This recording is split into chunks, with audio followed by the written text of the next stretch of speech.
Mis queridos, bienvenidos a esta quinta jornada de matutina y devocional de mayordomía. Es un placer nuevamente compartir con cada uno de ustedes la palabra del Señor. Y antes de abrir las Escrituras, vamos a invitar al Espíritu Santo quien ilumine nuestra mente para poder entender su palabra. Inclina tu rostro para que podamos elevar una oración a nuestro Dios. Cariñoso Señor que estás en los cielos, una vez más te damos gracias por esta linda jornada en la cual tú nos has dado. Rogamos, Señor, tu bendición, rogamos tu compañía, rogamos que tu Espíritu Santo, querido Dios, ilumine nuestra mente para entender tu palabra y recibirla con gozo y alegría en nuestro corazón. En el nombre de Jesús, amén. Amén. Amigos míos, si tú tienes algún pedido de oración, escribe en el comentario de YouTube para tenerlo presente, orar por ese pedido de oración. Si quieres, puedes compartir también este mensaje, suscribirte al canal, puedas así recibir las notificaciones de los videos. Así que vamos a continuar y vamos a abrir las Escrituras en el libro de Hechos. Vamos juntos al libro de Hechos, capítulo 19, y vamos a leer el versículo 11 y 12. Aquí se habla de la persona del apóstol Pablo. Pablo, quien antiguamente se llamaba Saulo, fue llamado por Dios para anunciar la salvación al mundo, a los gentiles. Recordemos que el mensaje de la palabra de Dios del Antiguo Testamento era solamente limitado a los judíos. Pero cuando vino Cristo a este mundo, anunció el reino de Dios y Él extendió el mensaje de salvación para todos, tanto judíos como gentiles. Y precisamente Saulo de Tarso fue llamado por Jesucristo para que Él fuese un apóstol, es decir, fuese un enviado de Cristo para anunciar la verdad eterna. Así que el versículo 11 dice: y hacía Dios milagros extraordinarios por mano de Pablo. Vemos cómo Dios usaba a Pablo, al apóstol Pablo, que recorrió pueblos, recorrió aldeas, recorrió ciudades. Versículo 12. De tal manera que hasta los pañuelos o delantales que habían tocado su cuerpo eran llevados a los enfermos, y las enfermedades se iban de ellos, y los espíritus malos salían.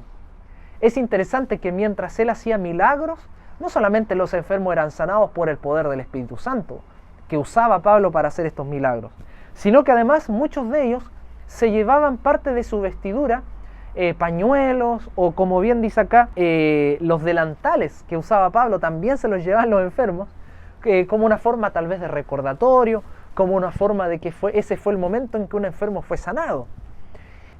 Es interesante que muy posiblemente las vestiduras de Pablo se utilizaba un material en el cual él ocupaba en su trabajo.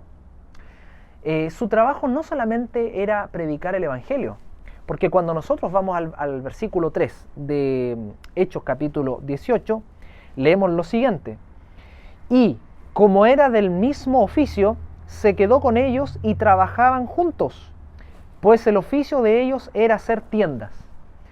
El oficio y el trabajo que tenía Pablo era hacer tiendas, era hacer carpas, y él las confeccionaba, las armaba y las instalaba. Ese era su oficio, ese era su trabajo monetario. Por lo tanto, mientras Pablo predicaba el Evangelio, él se dedicaba también a hacer carpas y trabajar en ese rubro para obviamente tener dinero y así poder alimentarse, comprarse sus cosas básicas, etc. Pero el interés de Pablo no era hacer riqueza en esta tierra. De hecho, cuando nosotros vamos al libro de Hechos capítulo 20, versículo 33, dice así la palabra de Dios: ni plata, ni oro, ni vestido de nadie he codiciado. O sea, Pablo no quería hacerse rico con el rubro que él tenía. Sin embargo, lo que él más anhelaba es lo que aparece aquí en el versículo 31.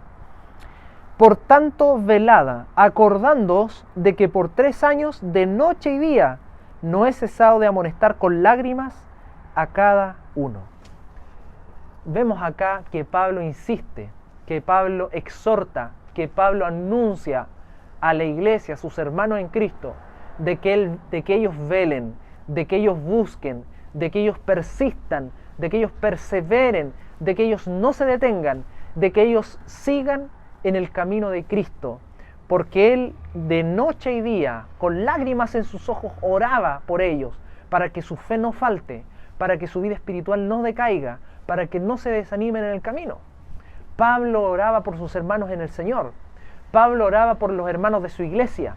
Apreciado amigo, Pablo tenía una labor laboral, con eso se sustentaba, pero sabemos que predicaba el Evangelio. Posiblemente tú no seas pastor de tiempo completo.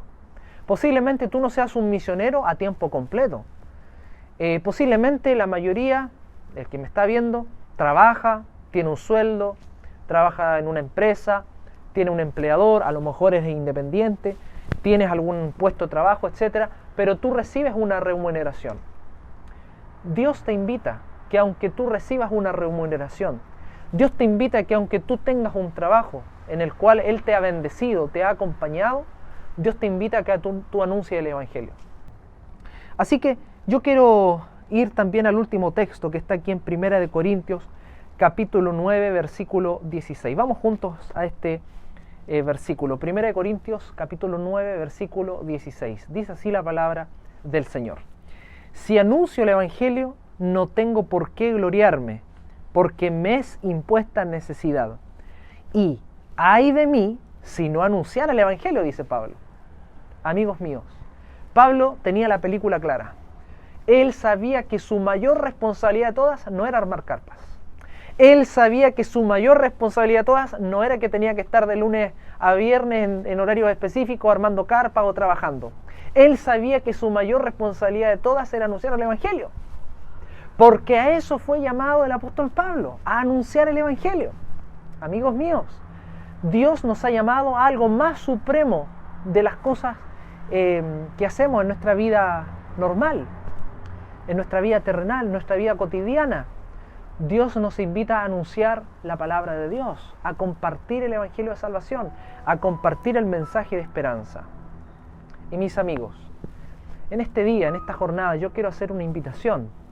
¿Será que tú estás dispuesto a prepararte espiritualmente para que seas guiado por el Señor y así puedas ser usado en Él para compartir su palabra? ¿Estás dispuesto a decirle, Señor, yo quiero ser usado por ti? Sé que tengo un trabajo, sé que tengo un rubro, tú me has dado los dones, estoy al servicio de una empresa, etc. Pero aún así, yo en mi empresa puedo compartir el Evangelio. Pero aún así, yo en mi empresa puedo anunciar a Cristo, en mi vecindad, etc. ¿Será que tú quieres en esta jornada decirle al Señor, yo quiero servirte, oh Dios, sea cual sea mi rubro, oh Dios, yo quiero servirte, yo quiero servirte? Amigos míos, si estás dispuesto a servir al Señor, donde estés y en qué trabajo estés, entonces escribe más abajo, yo quiero servir al Señor. Si tú posiblemente estás en un trabajo donde definitivamente te obliga a no hacer la voluntad de Dios, a no guardar sus mandamientos, también Dios te llama para que puedas avanzar y hacer la voluntad de Dios. Amigos míos, que tengas una linda jornada. Te invito a que podamos finalizar con una oración. Una vez más, Señor, oramos delante de ti para que tú tengas misericordia de cada uno de nosotros, para que tú nos bendigas, nos guardes, para que tú nos acompañes y por sobre todas las cosas no olvidar, querido Dios, que también nos has llamado como misioneros y como apóstoles. Sabemos que algunos de nosotros tenemos nuestras responsabilidades laborales, tenemos nuestras funciones laborales, pero no queremos dejar de lado, Señor, el anunciar la verdad. Quédate con nosotros, querido Dios. Bendícenos y bendice a nuestras familias. En el nombre de Jesús. Amén. Mis amigos, nos vemos mañana en el día número 6. Que el Señor te bendiga y que